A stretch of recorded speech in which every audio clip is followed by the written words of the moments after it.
আমার আরও একটি মিনি ভ্লগে সবাইকে অনেক অনেক স্বাগত। তো যাচ্ছি হচ্ছে আলিপুরদুয়ার। তখন ডুয়ার্সের মেলা চলছিল, তাই ওখানেই যাচ্ছিলাম। অনেকটাই পথ, তাই একটু থেমে নিয়ে অল্প কিছু খেয়ে নিলাম। আমাদের সাথে আরও দুটো কাপল ছিল। পৌঁছাতে পৌঁছাতে প্রায় রাতও তখন অনেক, তাই প্রথমেই একটি হোটেলে ঢুকে রুম বুক করে নিয়েছিলাম। আর এই হলো আমরা সব কাপলরা। বিয়ের পর তো কারো সেরকম কোথাও ঘোরা হয়নি, তাই সবাই মিলে ভাবলাম যে একটা মিনি ট্রিপ করে আসি।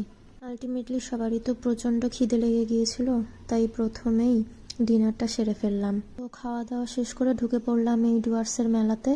বাট আমরা এতটাই লেট করে ওখানে গিয়েছিলাম যে তখন সব কিছুই প্রায় শেষ। এখানে মিউজিক্যাল ফাংশনও হয়েছিল, ওটা তো আর দেখার সুযোগ পেলাম না। যাক, বেটার লাক নেক্সট টাইম। কিছুক্ষণ ঘোরাঘুরি করার পর রওনা দিলাম হোটেলের দিকে। পরের পার্টটির জন্য please do subscribe to my channel. By.